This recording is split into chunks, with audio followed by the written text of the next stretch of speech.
Assalamualaikum warahmatullahi wabarakatuh. Halo semuanya, kami dari kelompok 5 yang akan memaparkan materi bahan tambahan pangan berupa pengental dalam bahan pangan. Sebelum lanjut ke materi, izin memperkenalkan diri. Nama saya Raditya Arif Ismana dan rekan saya Gaisani Prameswari. Saya Sofia Arnisa. Saya Yolin Sinaga. Saya Famakisha Zahra. Oke, setelah perkenalan, kami akan lanjut ke materi yang pertama. Bahan tambahan pangan atau BTP pengental adalah senyawa yang ditambahkan ke dalam makanan untuk meningkatkan kekentalan, memperbaiki tekstur, dan menjaga kestabilan produk pangan. Fungsi utama BTP pengental yaitu meningkatkan viskositas makanan, menjaga kestabilan campuran, dan mencegah pemisahan fase antara cair dan padat, dan juga memperbaiki sensasi tekstur di mulut. Bahan tambahan pangan pengental banyak digunakan dalam berbagai produk pangan modern, terutama makanan olahan dan makanan ultraproses. Contoh bahan tambahan pangan pengental itu seperti karbonsimetil selulose, karagenan, pektin, xanthagum, guar gum, dan gelatin. Di Indonesia, BTP pengental banyak digunakan pada berbagai produk industri makanan dan minuman olahan. Contohnya itu adalah saus dan mayones, minuman saji atau susu rasa, lili dan puding instan, produk daging olahan, dan makanan siap saji. Produk tersebut, BTP pengental itu digunakan untuk menjaga tekstur tetap stabil selama penyimpanan, meningkatkan tampilan produk agar lebih menarik, mencegah pemisahan air atau minyak, dan memperpanjang umur simpan secara tidak langsung. Industri makanan modern sangat bergantung pada BTP pengental karena proses distribusi yang panjang itu membutuhkan produk yang tetap stabil secara fisik. Secara umum, bahan tambahan pangan pengental aman jika digunakan sesuai batas yang ditetapkan.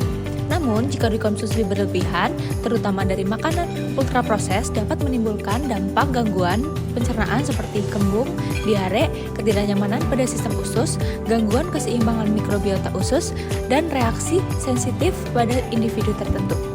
Contohnya seperti keragenan dalam jumlah tinggi dapat memicu iritasi saluran pencernaan. CMC berlebihan dapat mengaruhi flora usus, konsumsi makanan olahan berlebihan dapat berkontribusi pada risiko obesitas dan gangguan metabolik. Namun, perlu ditegaskan bahwa efek ini umumnya terjadi jika dikonsumsi tidak seimbang dan berlebihan dalam jangka panjang.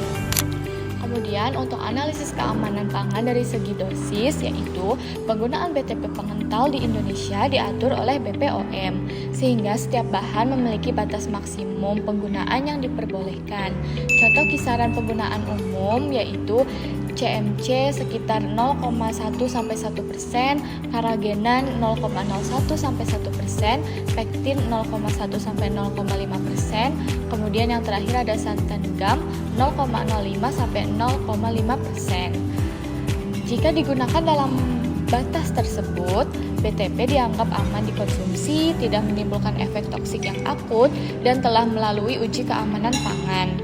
Namun, jika melebihi batas akan dapat memengaruhi sistem pencernaan, mengubah tekstur makanan secara berlebihan, kemudian dapat meningkatkan risiko gangguan kesehatan pada konsumsi yang jangka panjang.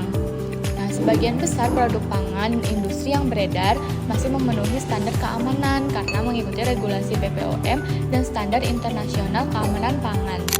Pesan edukatif untuk masyarakat perlu memahami bahwa BTP pengental bukan bahan berbahaya jika digunakan dengan benar.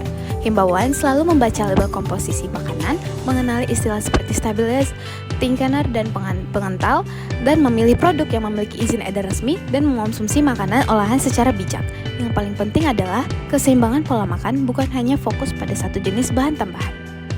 Oke guys, jadi kesimpulan dari materi ini yaitu BTP pengental merupakan bahan penting dalam industri pangan modern yang berfungsi untuk memperbaiki tekstur, kestabilan, dan kualitas produk makanan.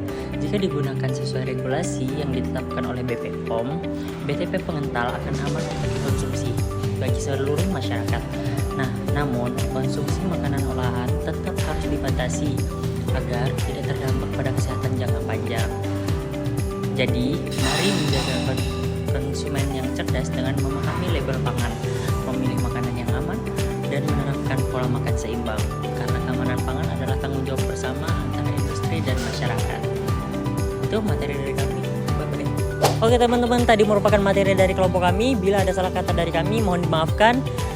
Sekian dari kami. Assalamualaikum warahmatullahi wabarakatuh. Bye-bye.